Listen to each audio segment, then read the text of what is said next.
November నెల bill, December నెల bill, ఏ ఇంటికి వెళ్ళి కరెంటు బిల్లు ఎంత అని చెప్పి తేడా అడిగితే ప్రతి ఇంట్లో కూడా తేడా కనిపిస్తుంది. కనీసం 300 రూపాయలు పైన రేట్లు పెరిగినాయి. అది ఈ నెలే. రేపు నెల మరో 9,000 కోట్లు వేస్తున్నాడు. ఆ 9,000 కోట్ల భారం కూడా రేపు నెల బిల్లులో ఇంకా కనిపిస్తుంది. అంటే కరెంటు బిల్లులు ఇంకా షాక్ కొట్టే పరిస్థితిలోకి కరెంటు బిల్లులు వచ్చేస్తున్నాయి. ఒకవైపున బాధుడే బాధుడు. రోడ్ల మీద ట్యాక్స్ అంట, రోడ్ల మీద ట్యాక్స్ అంట.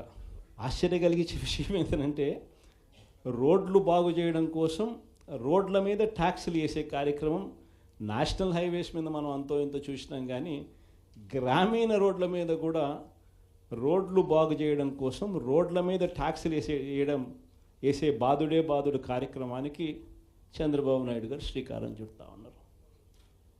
ఆశ్చర్యం నిజంగా ఏమిటంటే ఆయన హయాంలో మన హయాంలో రెండు తేడా చూస్తే రోడ్ల మీద మనం ఖర్చు పెట్టింది 43,000 కోట్ల చిల్లర అయితే ఆయన హయాంలో ఖర్చు పెట్టింది 27,000 కోట్ల చిల్లర మాత్రమే.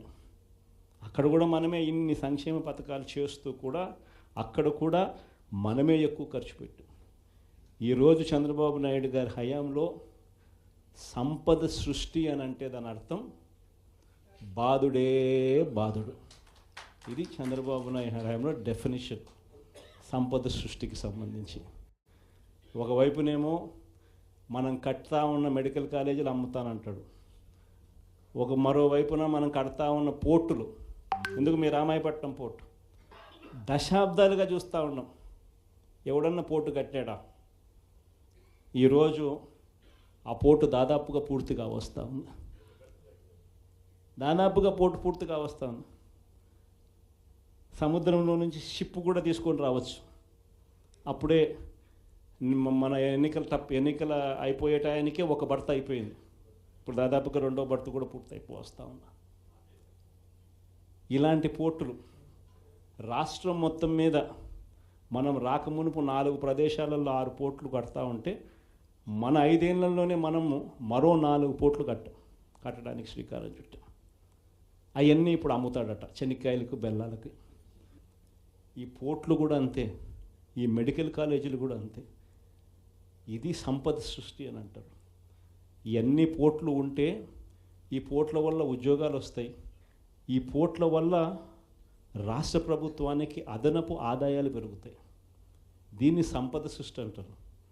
ఇదే పోర్టు ఈరోజు కట్టడానికి 4,000 కోట్లు అవుతుందని అనుకుంటే ఇదే పోర్టు ఇంకొక 10 ఏళ్లలో ఇదే పోర్టు కట్టడానికి 4,000 కాదు, కావాల్సింది 10,000 కోట్లు కావాల్సి వస్తుంది. అందుకే దీనిని సంపద సృష్టి అని అంటారు. పద్ధతి ప్రకారం అమ్మే కార్యక్రమాలు పెట్టినాడు తన దగ్గర వాళ్ళకందరికీ కూడా. ఇవన్నీ కూడా జరుగుతూ ఉన్నాయి. కాబట్టి మనందరినీ కూడా నేను కోరేది ఏంటంటే అందరూ ఇక పోరు బాట పట్టాల్సిందే. నేను వచ్చి వెలుగొండ ప్రాజెక్ట్ పూర్తి అయిపోయింది. 2 టన్నెళ్లలో నేను ప్రయాణం చేసి ఈ పక్క నుంచి ఆ పక్కకు 2 టన్నెళ్ళు పూర్తి అయిపోయినట్టుగా జాతికి కూడా అంకితం కూడా చేశాం. 2 టన్నెళ్ళు పూర్తి అయిపోయినాయి. నల్లమల సాగర్ ప్రాజెక్టు రిజర్వాయర్ కూడా అయిపోయింది. 1,00,000 ఎకరాలకు నీళ్లు అందించగలిగిన మెయిన్ కెనాల్స్ కూడా అయిపోయింది. కేవలం మిగిలిపోయింది ఏమిటనంటే R&R కింద డబ్బులు ఇవ్వడం. ఆ R&R కింద ఆ రిజర్వాయర్కి సంబంధించి 1,200 కోట్ల రూపాయలు డబ్బు ఇస్తే నీళ్ళు నింపేసేయచ్చు.